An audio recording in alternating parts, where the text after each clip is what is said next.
He had just voted to close every state-funded orphanage. A necessary cut, he called it. $66 million saved. Then, a 4-year-old's painting, hand-delivered, arrived at his office. And what was in that painting, a simple crayon sketch, made him call an emergency press conference within the hour. This is the story of the vote that would have left hundreds of children without a home, and the single piece of paper that made a powerful man question everything. The senator was William Thorne, a fiscal conservative who saw the cuts as a brutal necessity. But the system he was dismantling held over 600 children. So what was in that child's painting that could stop a political machine in its tracks? To understand that, you have to see what led to the vote and the quiet crisis already unfolding in the places he never visited. William Thorne's morning began as it always did at 5:15. His desk in the State House was already cleared, the budget proposal a neat stack of papers containing a single line item, the dissolution of the Division of Child Welfare's residential program. He had drafted it himself. A $37 million annual savings. The math was clean. The human cost, he argued, was not his department. That was Tuesday. By Thursday, the editorial boards had coined a phrase, the Orphanage Clause. It was political genius in a brutal kind of way. Buried on page 204 of an omnibus bill, it converted funding for 12 state-contracted group homes into block grants, letting counties decide how to spend it. Most counties, facing their own deficits, would simply shut them down. Thorne had the votes. His party controlled the chamber, and he'd spent 6 months trading favors, one by one, until the outcome was certain. He was not a cruel man. He was a man who believed systems failed when sentiment overruled arithmetic. But to understand the true weight of that arithmetic, you have to leave the capital. Drive 40 minutes north past the suburbs to a brick building called Havenwood. State contracted, 67 beds. On that same Thursday, a woman named Anya Petrova clocked in at 7 a.m. She had been a housemother at Havenwood for 11 years. She knew the morning sounds, the shuffle of feet to the communal bathroom, the clatter of plastic bowls in the cafeteria. She also knew the silence that had settled over the place for weeks. The older kids had heard the rumors. They understood what budget reallocation meant. The younger ones just felt the tension, a constant low hum in the walls.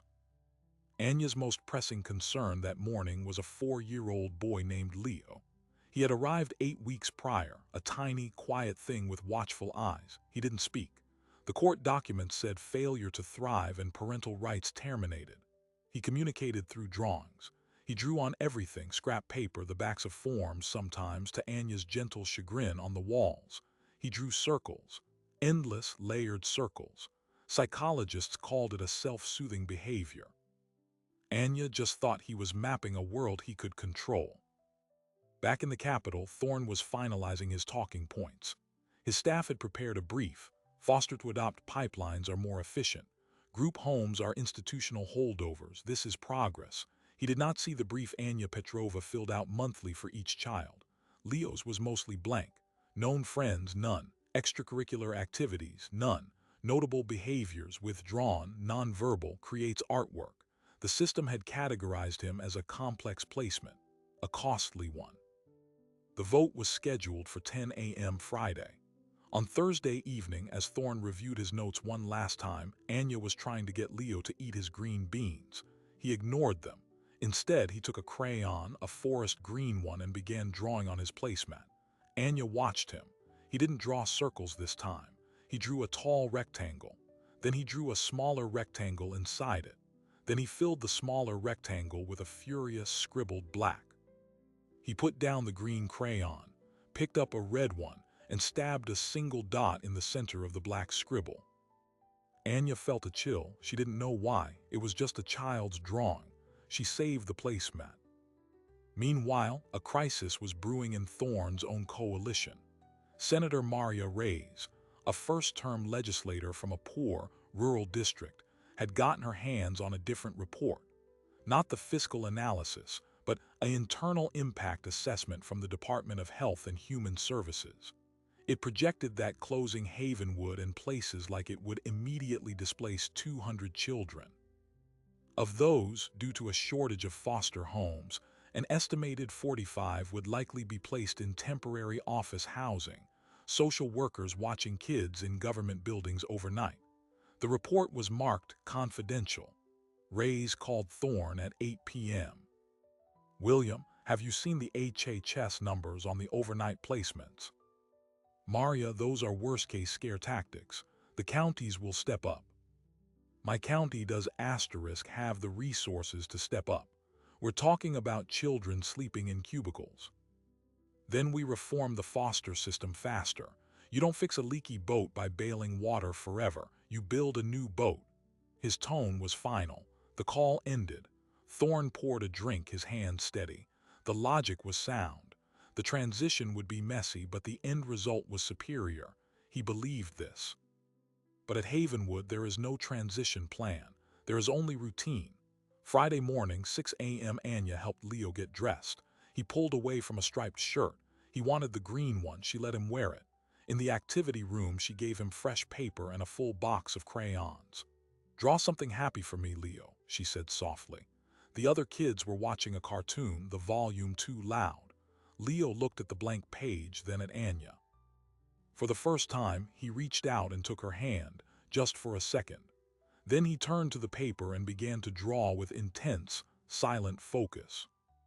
At 9:45, Senator Thorne walked onto the chamber floor. He nodded to colleagues. He placed his notes on the lectern. The gallery was unusually full, foster care advocates, some holding signs that read, "Don't close our home." He ignored them. His phone buzzed in his pocket, a text from an aide. "Raise is a hard no, might speak against." Thorne's jaw tightened. He had the votes, but a public rupture in his own party was bad optics. He began his speech. His voice was calm, reasoned, devoid of emotion. He spoke of taxpayer responsibility, of outdated models of innovation. As he spoke, 15 miles away, Leo put down his final crayon. He had filled the entire page. He looked at it, head tilted. Then he did something he never did. He picked it up, walked to Anya, and pushed it into her hands. Not a request for approval, a delivery. Anya looked down, her breath caught. It wasn't the chaotic scribble of a child. It was a scene. A tall building with many windows, a black car in front, and in the upper corner a large yellow circle with lines radiating out like a sun. But covering the center of the page, drawn in thick, careful lines, were two figures. One was large, with a triangle for a body. The other was small, holding the large figure's hand. Between them, Leo had drawn a heart, not a scribble. A symmetrical, recognizable heart. And arcing across the top in wobbly, almost illegible letters, he had tried to write a word, NYA. Her eyes filled. He had never written a name before. He had never drawn a connection like this. He was telling her he felt safe. He was telling her this was his home. And in that moment, the political abstraction called Havenwood vanished. It was this child. This single, silent child who had just offered her his heart on a piece of printer paper. The vote was called. The electronic board lit up. Ayes, nays, it was tight, but the green aye column ticked upward. It passed by 4 votes. Senator Thorne allowed himself a small, tight smile. It was done. The orphanage clause was now law. Anya heard the news on the radio in the staff break room. The announcer said it would take effect in 90 days. She looked at the drawing in her hands. She looked at Leo, who was now stacking blocks, oblivious. A cold, clear fury settled in her stomach. She was not a political person. She was a woman who wiped noses and soothed nightmares. But she knew one thing. The man who had just voted had never seen Leo. He had never looked into the eyes of the cost he'd so calmly calculated. She took a clean manila envelope from the supply closet. She carefully slid the drawing inside. She did not write a letter. She did not write a plea. She simply wrote in clear capital letters on the front, "For Senator Thorne, personal and confidential." She drove to the State House herself. She walked up the grand steps, the envelope under her arm. She approached the security desk in the bustling marble lobby. "I need this to get to Senator Thorne's office, today." The guard looked at the envelope. "You can leave it with me. It'll go up with the afternoon mail. No, Anya said, her voice quiet but iron. It goes up now, please. Something in her tone registered. The guard picked up a phone. He called an intern. 5 minutes later, a young man in a suit jacket came down. Anya placed the envelope in his hands. Make sure he gets this, please. The intern nodded, already turning, already thinking of his next task. He took the elevator to the third floor, walked down the polished hallway, and entered the suite of offices for the Appropriations Committee. Senator Thorne was back from the chamber, holding court with a few aides, accepting muted congratulations. The intern placed the plain manila envelope on the corner of the senator's vast, empty desk. "What's this?" Thorne asked, not looking up. "A constituent delivery, sir. Hand-delivered, marked personal." Thorne waved a dismissive hand. It sat there for an hour, through 2 more meetings. As the Friday afternoon sun slanted through the blinds, his chief of staff left. His legislative director left. Finally, alone, William Thorne reached for the envelope. He expected another angry letter, another form petition. He slid it open with a letter opener. He pulled out a single sheet of paper. He looked at it, and the blood drained from his face. His hand, which had been so steady during the vote, began to shake. He stared, unblinking, at the child's drawing. He saw the 2 figures. He saw the heart. He saw the wobbly, desperate letters. And he saw something else. Something in the drawing no one else had noticed. Something that referred not to the child's life, but to his own. He dropped the paper as if it had burned him. He stumbled back from his desk, his chair rolling away. For a full minute, he just stood there in the silent, empty office, his hand pressed to his mouth. Then he lunged for his phone, his fingers fumbling over the keys. He called his press secretary, his voice a hoarse, shattered thing he didn't recognize. "Cancel everything. Call every outlet. I want a press conference in the rotunda in 30 minutes. Senator, what's the topic? What do we tell them?" Thorne's eyes were locked on the drawing now lying on his desk. A secret was staring back at him from a child's crayon strokes, a secret from his own past. "Tell them," he whispered, "the vote is wrong." The rotunda was packed in under 20 minutes. Camera lights glared off the marble floors. No one knew what the press conference was about, only that William Thorne, the architect of the morning's victory, looked like a man who had seen a ghost. He walked to the microphone alone, no aides, no notes. He carried a single piece of paper, held carefully in both hands. The room fell silent. "This," he said, his voice cracking on the first word. He cleared his throat, tried again. "This arrived in my office today." He held up the paper. The cameras zoomed in. The crowd saw a child's crayon drawing projected on news screens across the state. It was drawn by a 4-year-old boy living at Havenwood, a facility my vote this morning condemned to close. He paused, swallowing hard. The silence was absolute. I voted with clean math. I argued with cold logic. I told myself I was building a better boat. His eyes were fixed on the drawing. "But this is not data. This is a testament. It is a map of a heart I chose to disregard." Reporters were scribbling furiously. What was he doing? This wasn't a victory speech. This was a public unraveling. "I looked at this," Thorne continued, "and I saw 2 figures, a big one, a small one, a heart, a name." He took a shaky breath. "But I also saw something else, something I recognized." He looked up directly into the cameras, his eyes glistening. "The large figure, it's not just a person, it's wearing a triangle, a badge." The boy drew a badge on its chest. A murmur went through the crowd. "A badge." 42 years ago, Thorne said, the words dropping like stones. "The state-run home I lived in for 18 months had a housemother named Agnes. She wore a starched white apron, and pinned to that apron every single day was a triangular name badge, silver with black lettering. I have not thought of that badge in decades, until this afternoon." The revelation hit the room like a physical wave. Senator William Thorne, the fiscal hawk from a wealthy suburb, had been a ward of the state. It was a fact buried so deep, not even his official biography hinted at it.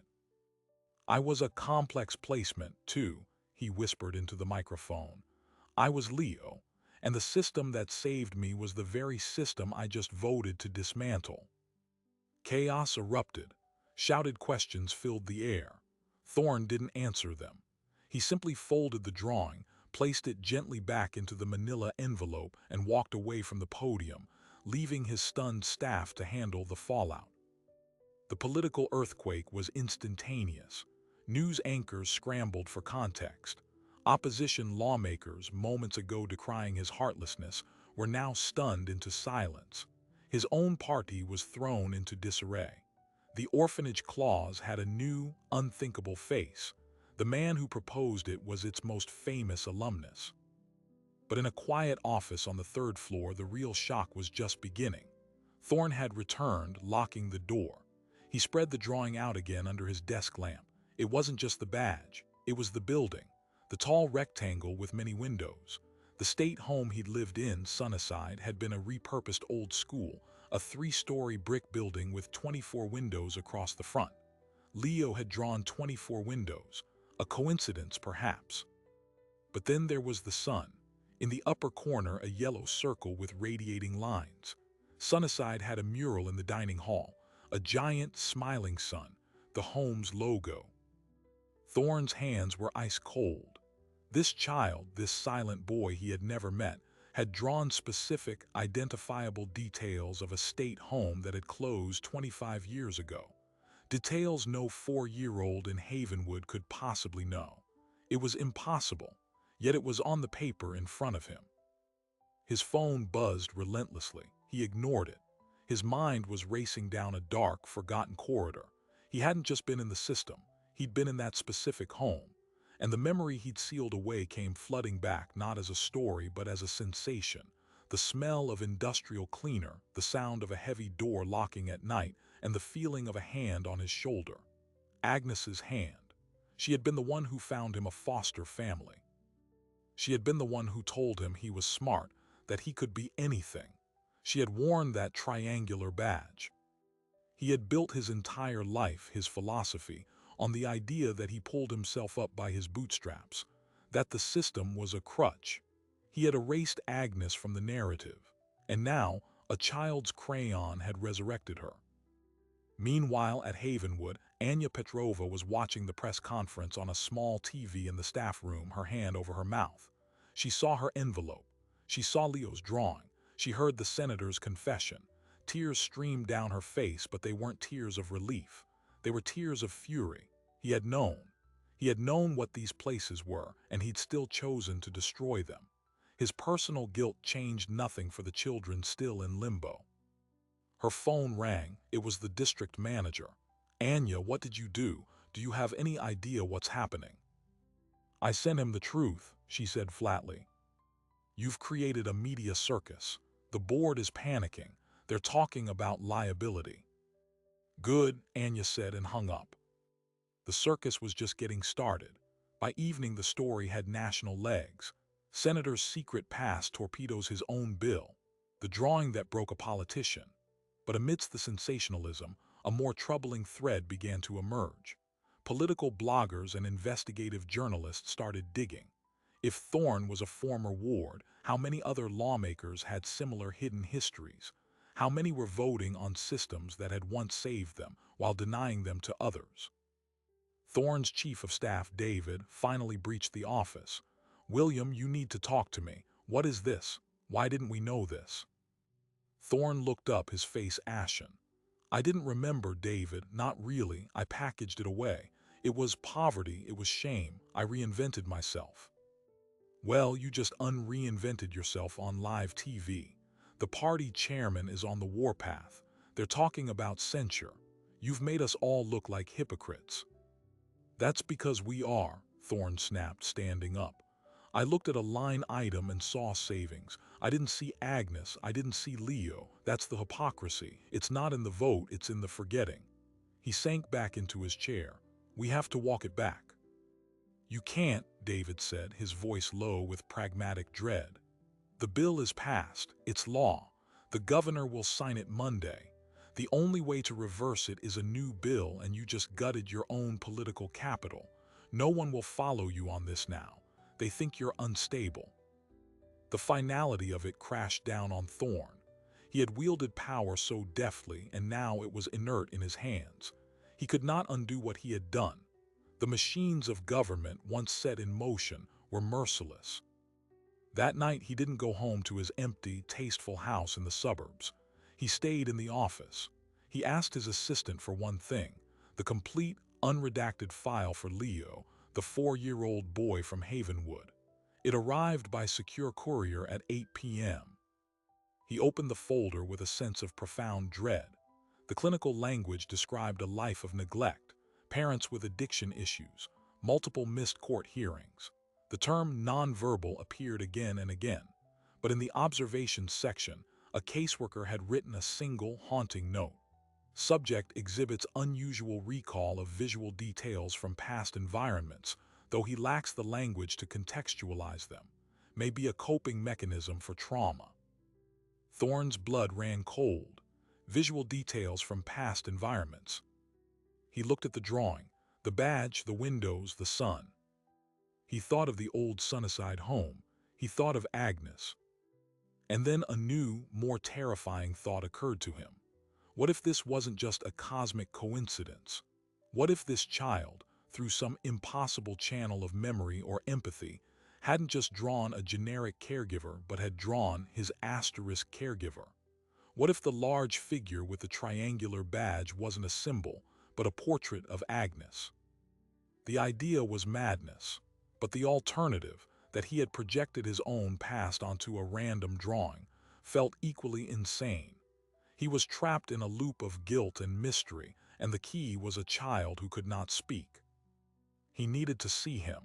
He needed to look into Leo's eyes. It was the only thing left to do. At 9 p.m., he called his driver. "Take me to Havenwood now." "Senator, it's late. The facility won't allow." "Now," Thorne repeated, his voice leaving no room for argument. As the black sedan sped through the night, William Thorne clutched the manila envelope to his chest. He was no longer a senator heading to a constituent visit.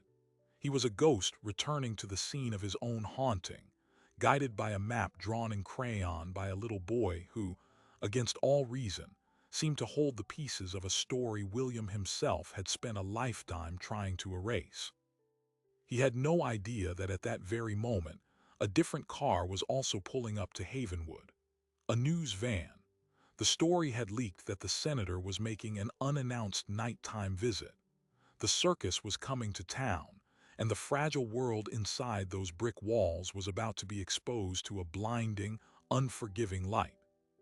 The two cars arrived at Havenwood within minutes of each other. Senator Thorne stepped out into the pool of a solitary street lamp, just as the news van's headlights swept across the building's facade, catching Anya Petrova standing in the doorway, arms crossed, a silhouette of pure defiance. She had been waiting. "You can't be here," she said, her voice cutting through the cool night air. "It's after hours. The children are sleeping." Thorne approached, the manila envelope visible in his hand. "Ms. Petrova, I need to see him." A reporter already had a camera out, recording the standoff. "Senator, is it true you were a ward of the state? Did you know the boy before today?" Thorne ignored them, his eyes locked on Anya. "Please, 5 minutes, I need to understand." Anya's gaze flickered to the news camera, then back to his face. She saw the raw, unraveling anguish there. It wasn't political theater. The man was breaking apart. Her fury wavered, replaced by a cold, clinical curiosity. She wanted him to see. She wanted him to understand the true cost of his clean math. 5 minutes, she said, stepping aside. "No cameras, no aides, you come in alone." She led him through the quiet, dimly lit halls. The smell was familiar to Thorne in a way that made his stomach clench. Industrial floor cleaner, slightly burnt toast, and the faint, sweet smell of sleeping children. It was the smell of his own buried childhood. They stopped outside a closed door with a small, wired window. Anya pointed inside. Leo lay in a small bed, a nightlight casting a soft glow. He was awake. He was staring at the ceiling, his stuffed rabbit clutched to his chest. He did not turn his head as the door opened. Thorn stood in the doorway, frozen. He looked from the small boy to the drawing in his hands, then back again. The connection he'd imagined felt absurd now. This was just a child, a scared, silent child. "Leo," Anya whispered, entering the room. "You have a visitor." Leo slowly sat up. He looked at Anya, then his eyes shifted to the stranger in the doorway. He showed no fear, only a deep, watchful stillness. Thorn took a tentative step inside. He knelt, bringing himself to the boy's eye level. He didn't know what to say. "Hello, Leo." His voice was hoarse. I got your drawing, it's very good." Leo's eyes dropped to the envelope in Thorn's hand. He pointed a small finger at it. "You recognize it?" Thorn asked, pulling the paper out slowly. Leo nodded just once. Then he did something extraordinary. He reached out with his free hand and touched the paper, not the drawing but the upper corner where the yellow sun was. He traced the radiating lines with his fingertip. Then he looked past Thorn, out the door, down the hall, as if seeing something else entirely. "He does that," Anya said softly from behind Thorn. "He touches the drawings like they're windows." Thorn's heart was hammering.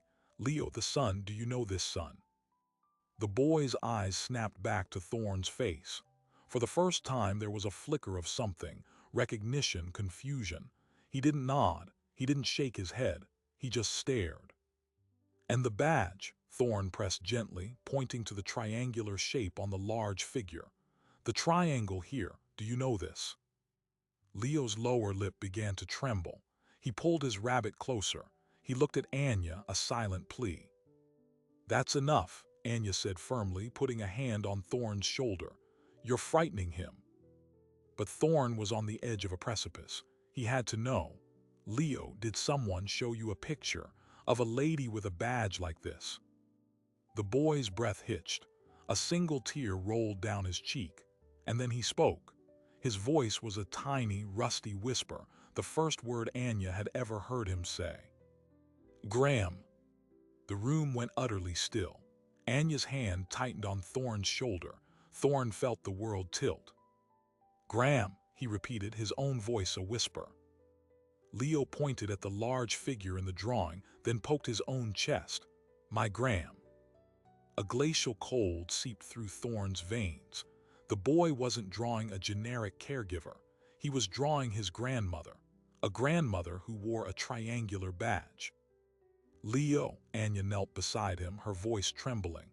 "Sweetheart, your grandmother, is she the one who took care of you before you came here?" Leo nodded, wiping his nose with Rabbit's ear. "Graham worked at the big house with the son." He pointed again at the drawing. "She got sick. They took me away." Thorn felt the floor drop out from under him. The big house with the son, Sunnyside. Leo's grandmother had worked at Sunnyside. She had been a caregiver there. She had worn the triangular badge. This child wasn't channeling Thorn's memories. He was carrying his own. His grandmother had worked at the same home where a young William Thorn had lived. The coincidence was no longer cosmic. It was a thread, a tangible, heartbreaking thread connecting two lives across 4 decades. "What was her name, Leo?" Thorn asked, the question clawing its way out. "Your Graham's name." The boy frowned, thinking hard. He struggled with the word, the consonants getting stuck. Ness. "Agnes," Thorn breathed, the name leaving him in a rush of air. Leo's eyes widened. He nodded vigorously. "Graham Agnes." Time stopped. William Thorn, 64 years old, kneeling on a linoleum floor in a group home, looked into the eyes of a 4-year-old boy who had just named the woman who saved him. Agnes. His Agnes. She had been this child's grandmother. She had been family. The implications detonated in his mind, one after another. Agnes had a family. She had a grandson. This grandson had ended up in the system. And he, William Thorn, had just voted to make that system crumble. He had voted to close the door behind him. forgetting that Agnes's own blood might still be on the other side.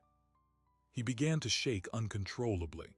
A sound escaped him, a raw, choked sob that he muffled with his fist. Anya watched, her own eyes flooding with tears, finally understanding the depth of the earthquake happening before her. But the night wasn't done with its revelations. The commotion had woken other staff. The facility director, a harried man named Mr. Evans, appeared at the door, his face pale. "Senator, the press is surrounding the building. You have to leave. This is highly inappropriate." Thorne couldn't move. He was anchored to the spot by the small hand that had suddenly reached out and touched his knee. Leo was looking at him, his earlier fear gone, replaced by a profound, unsettling empathy. He patted Thorne's knee twice, the way you'd comfort a friend. "Sad," Leo whispered, repeating the word he'd heard Anya use earlier. "You sad." It was the final, shattering blow. This child, who had lost everything, was offering comfort to the man who had just tried to legislate his future into oblivion. Thorne gathered the boy into a careful, trembling hug. Leo went stiff for a second, then relaxed, his small head tucking against Thorne's shoulder. "I'm so sorry, Leo," Thorne wept into his soft hair. "I'm so sorry." He didn't know how long they stayed like that. When he finally pulled back, his face was a wreck. He looked at Anya, then at Mr. Evans. "What happens to him now, if Havenwood closes?" Mr. Evans sighed, the bureaucratic reality crashing back into the emotional room. "He's a complex placement, nonverbal until 2 minutes ago, I guess. Likely he'll bounce between temporary holds. Maybe a psychiatric assessment facility if a foster home can't be found. The odds of a stable, permanent placement." He didn't finish. He didn't need to. Thorne stood up. The broken man was gone. In his place was something harder, sharper, forged in the fire of his own shame. He wiped his face with his sleeve. He looked at Leo one last time. "I will fix this," he said, and it wasn't a promise to the boy, it was a vow to himself, to the ghost of Agnes, to every forgotten child in every silent corridor. He walked out of the room, down the hall, past the stunned staff. He walked out the front door and into the barrage of camera lights and shouted questions. He didn't get in his car. He walked right up to the cluster of reporters. "I have a statement," he said, his voice now clear, strong, and terrifyingly calm. "The bill I championed is a moral failure. It is a betrayal of a woman named Agnes who dedicated her life to children like me, and whose own grandson now sleeps in a bed that law would take from him. Therefore, tomorrow morning I will be introducing a new bill, not an amendment, a full repeal. And I will be attaching to it the Agnes Act, a comprehensive reform and funding package for our state's entire child welfare system. It will be paid for by revering the corporate tax cuts we passed last session." The reporters were silent for a beat, then exploded with noise. This wasn't just a walk back. This was a political suicide bomb. He was torching his own career, his party's agenda, everything. "Senator, your party will never support that. Are you resigning? What about the governor's signature?" Thorne ignored them all. He turned and looked back at the lighted window of Leo's room. "I don't care if they support it," he said, almost to himself. Then he looked back at the cameras, a man who had found his mission at the bottom of his own ruin. "I will filibuster. I will rally every advocate, every caseworker, every family. I will stand on that floor and read the names of every child in the system until they listen. This ends now." He got into his car. The engine started, but as he pulled away, his chief of staff, David, called. Thorne answered on the car speaker. "William, have you lost your mind? Corporate tax reversal. The party will crucify you. The governor will veto." "Let him," Thorne said. "It's not just your career. It's mine. It's everyone who works for you." "Then quit," Thorne replied. No malice in his voice, only finality. "This is the only thing I'm going to do from now on. There's no room for anything else." He hung up. He was alone in the moving car, the city lights blurring past. He had just declared war on the political empire he'd spent 30 years building. He had no allies, no plan, and a governor poised to sign the original bill into law in less than 48 hours. He had lit the fuse. Now he had to race the explosion. The governor signed the original bill, the Orphanage Clause, at 9 a.m. on Monday, as scheduled. It was a quiet, defiant ceremony, a direct rebuke to the political chaos Thorne had unleashed. The doors of Havenwood now had an official closing date, 90 days. William Thorne watched the signing on the television in his now empty office. His staff had resigned en masse over the weekend. His phone, once buzzing constantly, was silent. He was a political island, but he was not idle. While the governor wielded his pen, Thorne was finalizing the text of the Agnes Act with a single, pro bono legislative aide who believed in the cause. It was 74 pages long. It proposed not just restoring funding, but increasing it by 20%, creating a statewide office of the child advocate, and establishing a right to stability for every ward of the state. The price tag was enormous. The funding mechanism, revering the corporate tax cuts, was a direct declaration of war. He filed the bill at 10:15 a.m. It was given the number SB 422. The first co-sponsor was Senator Maria Reyes, the woman who had called him in the night warning about children sleeping in offices. She was the only one. The press dubbed it the penance bill. Pundits gave it zero chance. Thorne's own party leadership issued a scathing statement calling it a fiscally irresponsible fantasy from a man experiencing a public breakdown. They began the process of stripping him of his committee assignments. Thorne didn't fight them. He went to the floor. On Tuesday, he stood up and began to speak. He didn't talk about the bill, he talked about Agnes. He described her hands, rough from work, her voice, the specific way she tied his shoes when he was 6.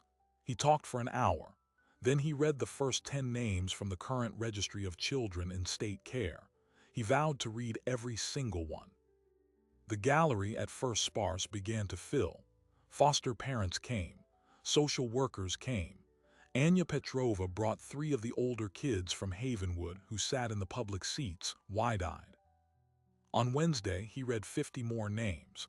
A few opposition lawmakers, awkward and moved, approached him during recess. "William, this is noble, but it's not how the game is played. You need votes, not a performance." "Then give me a vote," Thorne said, his voice raw from speaking. They looked away. But outside the Capitol, the game was changing. The story of Agnes, of Leo, of the drawing, had gone viral in the truest sense. It wasn't just news, it was a parable. Editorial cartoons showed a senator bowing before a crayon sun. A hashtag, "Show Us Your Badge," started trending, with care workers across the country posting photos of their own name badges. A grassroots funding campaign for Havenwood sprang up, raising over $200,000 in 48 hours, though it couldn't replace state funding. The governor, feeling the pressure, offered a compromise, a 6-month delay on the closures to study alternatives. Thorne refused. "A delay is a death sentence with paperwork," he said in a press scrum. "These children don't need studies, they need certainty." On Thursday, he read another 70 names. His voice was giving out. He drank tea with honey. And then a miracle walked through the door, not a political miracle, a human one. An elderly woman, supported by a walker, entered the chamber gallery. She had white hair and sharp, kind eyes. She listened as Thorne read name after name. When he took a water break, she had a page deliver a note to him on the floor. The note contained 3 words, "I have the photograph." Thorne looked up at the gallery. The woman met his gaze and nodded. He excused himself and went to her. Her name was Eleanor Vance. She had been a cook at Sunnyside for 40 years. She was Agnes's best friend. "I saw the news," she said, her voice reedy but clear. "About the drawing, about you. Agnes talked about you, you know, the smart little boy who asked too many questions. She was so proud when you got adopted. She followed your career. She had a scrapbook." Thorne felt like he'd been punched in the chest. "She followed me." "Of course she did. You were one of hers." Alina opened a large handbag and pulled out a weathered photograph.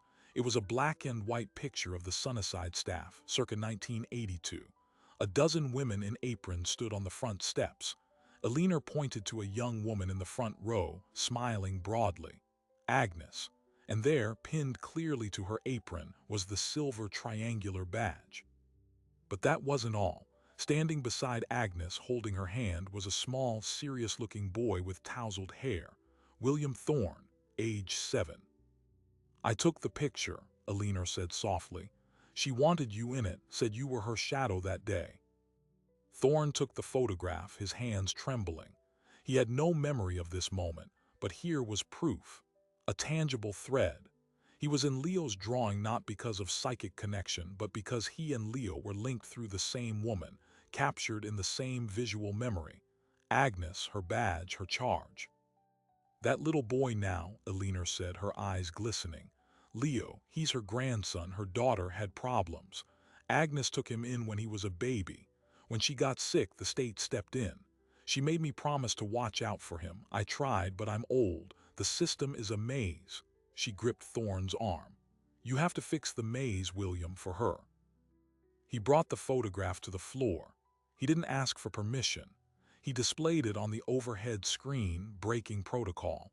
He showed the chamber the young Agnes, the badge, the little boy who was him.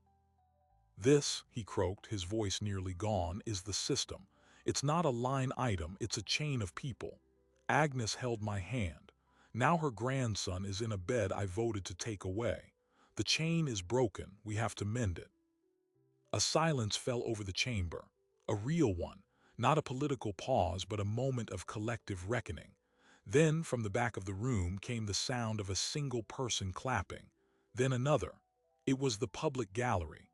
The social workers, the foster parents, Anya, the kids from Havenwood, they were all on their feet. On the floor, Senator Maria Reyes stood up. "Mr. President, I move for a suspension of the rules to introduce a discharge petition for Senate Bill 422. A discharge petition, a rarely used mechanism to force a bill out of committee and to the floor for a vote against the leadership's wishes. It requires a majority of signatures. It was a nuclear option." The presiding officer, stunned, called for a recess. In the chaotic hallway, Thorne was surrounded. 3 more senators from his own party, their faces grim, approached him. "We'll sign the petition, William, but not for the tax reversal. We'll find the money elsewhere, in the rainy day fund." It wasn't the full Agnes Act. It was a compromise, a lifeline. Thorne looked at Maria Reyes. She gave a slight nod. It was this or nothing. "Get me the votes," Thorne said. "Every single one. And I want the repeal and the new funding package voted on as one. No splitting them." They worked through the night. The governor, seeing the tide turn and fearing a public relations disaster, called Thorne at 3 a.m. He offered a deal. Signed the repeal and the new funding if Thorne agreed to drop the tax reversal and use the rainy day fund instead. Thorne agreed. He had won the principle. The system would be saved, even strengthened. The vote was held on Friday, exactly 1 week after Leo's drawing had arrived. The gallery was packed to the rafters. When the electronic board lit up, the eyes swept the column. The repeal of the Orphanage clause and the new Agnes Act funding package passed with a veto-proof majority. Thorne did not celebrate. He walked out of the chamber, down the stairs, and got in his car. He went to Havenwood. Anya met him at the door. She didn't speak. She just led him to the activity room. Leo was there, drawing at a small table. He looked up as Thorne entered. Thorne knelt before him. He placed the old photograph of Agnes and his 7-year-old self on the table next to Leo's crayons. Leo looked at the picture. He pointed to Agnes, Graham. Then he pointed to the little boy in the picture. He looked at Thorne's face, now old and lined. He didn't say anything. He didn't need to. He picked up a green crayon, the same forest green from his first drawing. On a fresh piece of paper, he drew 3 figures, a large one with a triangular badge, a medium-sized one, and a small one holding the medium figure's hand. He slid the paper toward Thorne. It was a new chain. Agnes, William, Leo. 3 weeks later, William Thorne announced he would not seek re-election. His political career was over, but on his last day in office, he attended a small, private ceremony. A judge finalized the adoption of Leo by Anya Petrova, who had started the process the moment she knew the boy would have a future. Thorne stood as the witness. The final surprising detail was not in the paperwork. It was in the new drawing Leo made for the judge, which hung in Anya's living room. It showed a house, a tree, and 3 figures. But if you looked closely at the largest figure, the one representing Anya, you would see a small, triangular shape on its chest. Not a badge this time. A heart. Leo had redrawn the symbol, from an emblem of work to an emblem of love. The system had not been magically fixed.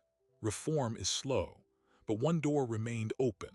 One child found a family, and one man who had spent a lifetime building walls finally learned how to build a bridge, starting with the fragile, courageous lines of a child's crayon drawing. The story of a crayon drawing that changed a law is not a story about political victory.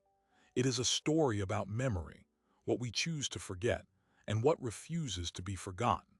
For decades, William Thorne built an identity on the myth of self-reliance, systematically erasing the hands that held him up when he was small. He had to become an island to feel safe. And in doing so, he nearly legislated that island into existence for hundreds of other children, convincing himself it was for their own good. We design systems to be efficient, to be rational, to move units from point A to point B, but children are not units. They are archives. They carry the fingerprints of every person who ever showed them kindness, every detail of a safe place in ways they cannot even verbalize. Leo carried the memory of his grandmother's badge, of a sun on a wall, and in his silence he drew a map back to a truth a powerful man had spent a lifetime running from. The real conflict is never just between policy and people. It is between the story we tell ourselves about how the world works and the fragile, messy, human reality that keeps interrupting that story. Thorne believed in the clean line of a budget. Leo presented him with a circle, a connection, looping back through time, tying their fates together through a woman named Agnes. So what does this leave us with? Not a fairy tale. The foster care system in that state and in every state remains an overburdened, imperfect mechanism. The Agnes Act provided funding, not a miracle. Anya still wakes up early. Leo still has nightmares. Thorne is now a private citizen, volunteering as a court-appointed special advocate, learning the system from the ground up, one case at a time. But it leaves us with this undeniable proof, that within the cold architecture of law there is always a back door, a human door. And sometimes the key to that door is not a sophisticated argument or a lobbyist's brief or a partisan strategy. Sometimes it is a 4-year-old boy with a green crayon drawing a badge he remembers from his grandmother's chest, and in doing so, handing a senator back his own soul. We are all drawing pictures with the crayons we've been given, maps of our pain, blueprints of our hope, and once in a great while, if we are brave enough to look and to listen, those pictures can become bridges between past and present, between power and powerlessness, between a heart that is closed and a hand that refuses to let go. If this story resonated with you, if it reminded you of a moment when a simple, human truth cut through the noise of the world, then you're in the right place. This channel is dedicated to stories that operate at that frequency, stories of quiet courage, unexpected connection, and the moments that change everything in a whisper. We don't shout here. We don't chase trends. We listen for the signal in the static, and there are so many more signals worth listening for. So if you want to stay with us, hit that subscribe button. Share this story with someone who needs a reminder that change often starts not with a shout, but with a drawing on a piece of paper held in trembling hands under the bright, unforgiving light of a truth finally seen. Thank you for listening.